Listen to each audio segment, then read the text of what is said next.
असम के सीएम हेमंत बिस्वा शर्मा और उनकी पत्नी पर आरोप लगाना कांग्रेस के नेता पवन खेरा को भारी पड़ गया है, जिसके बाद अब पवन खेरा भागते फिर रहे हैं।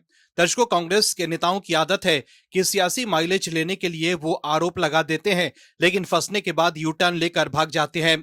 कांग्रेस के नेता राहुल गांधी भी पीएम मोदी और बीजेपी पर खूब आरोप लगाते हैं, लेकिन अब तक वो अपने आरोपों को साबित नहीं कर पाए हैं। हम सब ये देख चुके हैं कि कैसे चीन ने भारत की जमीन हड़प ली है वाले बयान पर राहुल गांधी ने सुप्रीम कोर्ट में ये कहते हुए यू टर्न ले लिया था कि मीडिया में छपी खबर के आधार पर वो ये आरोप लगा रहे थे। पहले इस मामले को लेकर राहुल गांधी खूब आरोप लगा रहे थे, लेकिन जब ये मामला सुप्रीम कोर्ट पहुंचा तो कार्रवाई के डर से उन्होंने यू टर्न ले लिया। वहीं अब असम पुलिस ने कांग्रेस नेता पवन खेरा की चिंता बढ़ा दी है और अब बात राहुल गांधी तक पहुंचती दिख रही है। क्या है खबर, बताते हैं आपको इस रिपोर्ट में। दर्शकों, असम पुलिस ने कांग्रेस के नेता पवन खेरा के घर छापा मारा है। कांग्रेस नेता पवन खेरा ने असम के मुख्यमंत्री हेमंत बिस्वा शर्मा और उनकी पत्नी रिंकी भुइयां शर्मा के ऊपर गंभीर आरोप लगाए थे। वहीं पवन खेरा के आरोपों के बाद सीएम शर्मा की पत्नी की तरफ से मामला दर्ज कराया गया था, जिसके बाद असम पुलिस ने अब इस मामले में बड़ा एक्शन लेते हुए पवन खेरा के घर छापेमारी की है। ये छापेमारी ऐसे वक्त पर सामने आई है जब राज्य में 9 अप्रैल को वोट डाले जाएंगे। दरअसल पवन खेरा ने दिल्ली में प्रेस कॉन्फ्रेंस कर कहा था कि चुनावों के बाद बंटी और बबली यानी सीएम हेमंता और उनकी पत्नी क्या फरार होने वाले हैं। खेरा ने शर्मा की पत्नी रिंकी भुइयां शर्मा के 2 मुस्लिम देशों के साथ कुल 3 देशों के पासपोर्ट होने का आरोप लगाया था। पवन खेरा ने विदेश में शर्मा और उनकी पत्नी का संपत्ति होने के आरोप भी लगाए थे, लेकिन असम चुनाव से ठीक पहले असम पुलिस ने कांग्रेस नेता पवन खेरा के खिलाफ एक्शन लिया है। वहीं पवन खेरा के आरोपों का हेमंत बिस्वा शर्मा और उनकी पत्नी रिंकी भुइयां शर्मा ने खंडन किया था। रिंकी ने पवन खेरा पर तंज कसते हुए कहा था कि उनकी तपस्या में ही नहीं, फोटोशॉप में भी कमी रह गई। इसके बाद रिंकी भुइयां शर्मा ने इन आरोपों को फर्जी बताते हुए पवन खेरा के खिलाफ एफआईआर दर्ज कराई थी। वहीं सीएम शर्मा ने भी खेरा के खिलाफ आपराधिक और नागरिक मानहानि का मामला दर्ज कराने की घोषणा की थी। सीएम हेमंत बिस्वा शर्मा ने पवन खेरा के खिलाफ एक्शन लेने की बात कहते हुए यह भी कहा था कि खेरा का बनेगा पेरा। वहीं सीएम हेमंत शर्मा ने कांग्रेस के आरोपों को मनगढ़ंत और पाकिस्तानी कनेक्शन का दावा भी किया था। वहीं छापे के दौरान दिल्ली में पवन खेरा अपने घर पर नहीं मिले।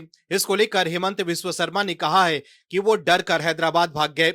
जब मीडिया ने छापेमारी को लेकर सीएम शर्मा से पूछा तो उन्होंने गरजते हुए कहा कि ये असम पुलिस को नहीं जानते, पाताल लोक से भी उखाड़ कर ले आएंगे।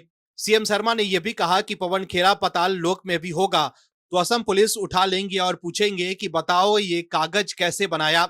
वहीं सीएम शर्मा ने यह भी कहा कि मेरा संदेह है कि ये कागज राहुल गांधी ने उनको दिए थे, ये मुकदमा राहुल गांधी तक जाएगा।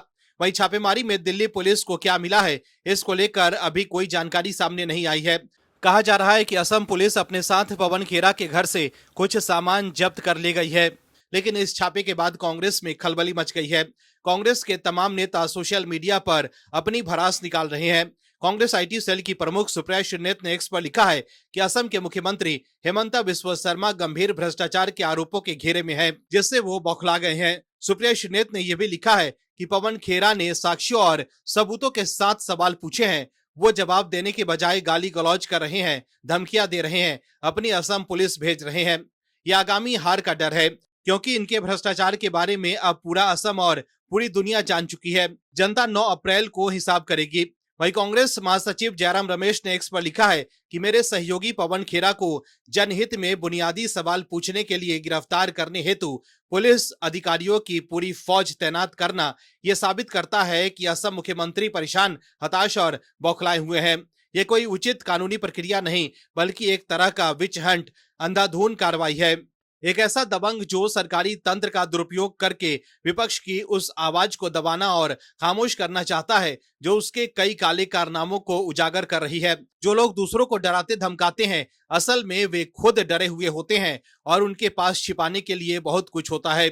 तो देखा आपने कैसे पवन खेरा के खिलाफ कार्रवाई से कांग्रेस तिलमिला गई है।